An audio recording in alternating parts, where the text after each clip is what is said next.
अस्सलाम वालेकुम, क्या हाल है आप सब लोगों की। उम्मीद करता हूँ कि आप सब लोग खैरियत से होंगे। तो आज की इस वीडियो में मैं आपको बताऊंगा कि किस तरह से आप एमसीबी बैंक से अगर आप गाड़ी कर्ज पर लेना चाहते हैं तो किस तरह से आप जो है वो गाड़ी कर्ज पर हासिल कर सकते हैं, किस तरह से आप इसके लिए अप्लाई कर सकते हैं और आपको कर्ज के तौर पर कितनी रकम जो है वो गाड़ी के लिए मिल सकती है और इसके अलावा कौन कौन से लोग जो हैं वो इस कर्ज के लिए अप्लाई कर सकते हैं और उसके बाद जो है वो आपके पास कौन कौन से कागजात होना ज़रूरी हैं, तो उसके बाद ही जो है वो आप इस गाड़ी के लिए अप्लाई कर सकते हैं।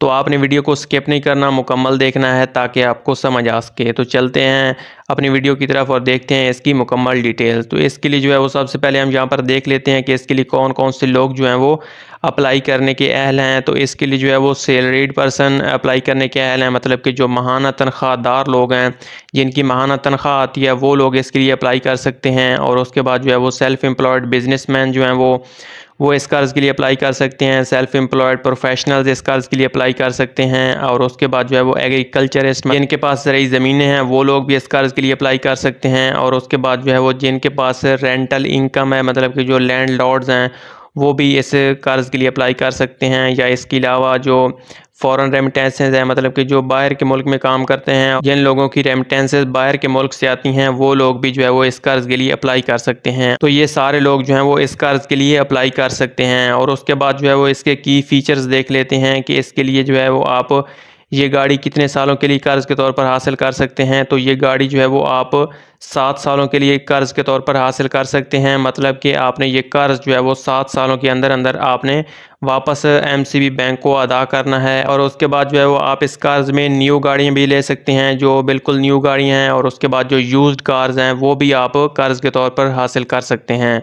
और इसके लिए जो एमसीबी बैंक आपको इस गाड़ी के लिए कर्ज़ देगा वो 80% टोटल देगा। आपको जो है वो ख़ुद से 20% इसमें अदा करना होगा। तो उसके बाद जो है वो गाड़ी आपके हवाले की जाएगी, मतलब कि 80% तक फाइनेंस जो है वो आपको की जाएगी। और उसके बाद अगर आप दूसरी कार लेना चाहते हैं या तीसरी गाड़ी भी आप लेना चाहते हैं तो वो भी जो है वो आप ले सकते हैं। उसके लिए जो है वो आपको फाइनेंस ऑप्शन वो भी मौजूद हैं। और उसके बाद जो है वो इसका एलिजिबिलिटी क्राइटेरिया देख लेते हैं कि कौन कौन से लोग जो हैं वो इस कर्ज़ के लिए अप्लाई हैं, मतलब कि आपकी कितनी नेट इनकम होनी चाहिए मंथली। तो उसके लिए जो है वो नेट इनकम आपकी जो है वो 30,000 पर मंथ होनी चाहिए अगर आप इस कर्ज़ के लिए अप्लाई करना चाहते हैं, मतलब कि आपकी मंथली इनकम जो है वो 30,000 पर मंथ होनी चाहिए। तो फिर ही आप इस कर्ज़ के लिए अप्लाई कर सकते हैं, चाहे आप माहाना तनख्वाहदार बंदे हैं या आप सेल्फ़ एम्प्लॉयड बिजनेसमैन हैं या सेल्फ़ एम्प्लॉयड प्रोफेशनल हैं, आप कोई भी जो है वो काम करते हैं, तो आपकी 30,000 पर मंथ जो है वो नेट इनकम होनी चाहिए। और उसके लिए जो मिनिमम एज रिक्वायरमेंट है वो 21 साल है और मैक्सिमम एज जो है वो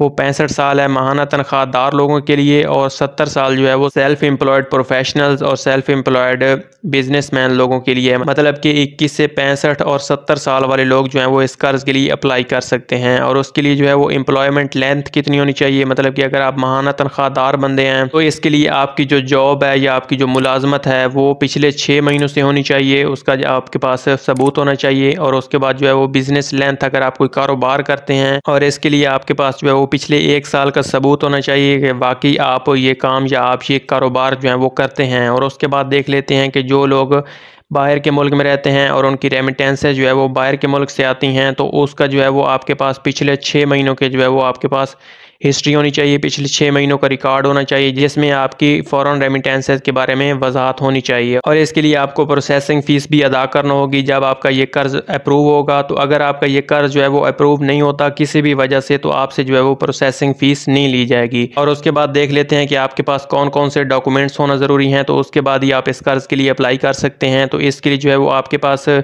आपका शनाख्ती कार्ड जो है वो उसकी एक कॉपी होनी चाहिए। और उसके बाद 2 पासपोर्ट साइज़ फ़ोटोग्राफ होने चाहिए।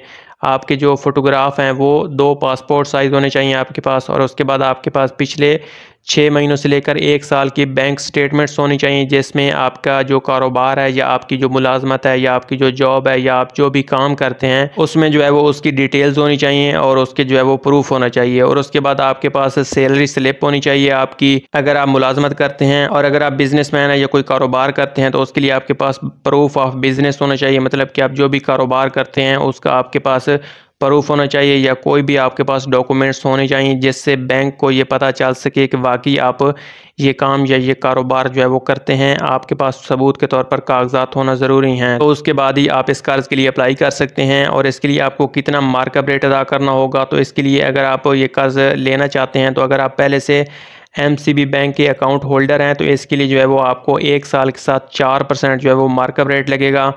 और उसके बाद अगर आप non MCB bank account holder हैं, मतलब कि आपका जो अकाउंट है वो MCB बैंक में नहीं है, तो इसके लिए जो आपको मार्कअप रेट लगेगा तो वो 1 साल के साथ आपको 4.5% जो है वो मार्कअप रेट आपको लगेगा। और उसके बाद अगर आप बाहर के मुल्क में रहते हैं, आपकी जो फॉरेन रेमिटेंसेज आती हैं तो उसके लिए जो है वो आपकी मंथली रेमिटेंसेज जो है वो 50,000 पर मंथ होनी चाहिए। और इसके लिए जो एज की लिमिट है वो 21 से 70 साल वाले लोग इसके लिए अप्लाई कर सकते हैं। और पिछले 6 महीनों की जो रेमिटेंसेज हैं उनका जो है वो आपके पास रिकॉर्ड होना ज़रूरी है। और इसके लिए जो आपको मार्कअप रेट लगेगा, अगर आप ये कर्ज़ 1 से 5 साल के लिए लेते हैं तो इसके लिए जो है वो आपको 1 साल के साथ 3% जो है वो मार्कअप रेट लगेगा। और अगर आप 6 से 7 सालों के लिए ये कर्ज़ लेते हैं तो इसके लिए जो है वो आपको 1 साल के साथ 4% जो है वो मार्कअप रेट लगेगा। और उसके बाद देख लेते हैं कि इस कर्ज़ के लिए आपको कितनी रकम जो है वो टोटल कर्ज़ के तौर पर मिल सकती है। तो इसके लिए अगर आप न्यू कार लेना चाहते हैं, मतलब कि जो फ्रेश न्यू कार्स होंगी, तो उसके लिए जो है वो आपको 10 मिलियन तक जो है वो रकम मिल सकती है, मतलब कि 1 करोड़ रुपए तक आप जो है वो कर्ज़ के तौर पर रकम हासिल कर सकते हैं। और उसके बाद अगर आप न्यू गाड़ी नहीं लेना चाहते, आप यूज्ड कार लेना चाहते हैं और आप इंपोर्टेड कार लेना चाहते हैं, तो उसके लिए जो है वो आपको 7.5 मिलियन तक रकम मिल सकती है, मतलब कि 75 लाख रुपए तक जो है वो आप कर्ज़ के तौर पर रकम हासिल कर सकते हैं। तो और उसके बाद देख लेते हैं कि आप इस कर्ज़ के लिए किस तरह से अप्लाई कर सकते हैं। तो अगर आप इस कर्ज़ के लिए अप्लाई करना चाहते हैं तो आप जो है वो आपके करीब 3 जो MCB बैंक की बैंक ब्रांच है वहाँ जाकर आप इस कर्ज़ के लिए अप्लाई कर सकते हैं। और अगर आप मज़ीद इन्फॉर्मेशन लेना चाहते हैं तो आप वो भी आप वहाँ से हासिल कर सकते हैं। तो ये थी आज की वीडियो कि किस तरह से आप MCB बैंक से गाड़ी ले सकते हैं, उसके लिए कौन कौन से कागजात आपके पास होना ज़रूरी हैं, कौन कौन से लोग जो हैं वो इस कर्ज़ के लिए अप्लाई कर सकते हैं, आपकी जो नेट इनकम है वो मंथली कितनी होनी चाहिए। तो अगर आपको ये वीडियो अच्छी लगी है तो वीडियो को लाइक कर दें, चैनल को सब्सक्राइब कर दें।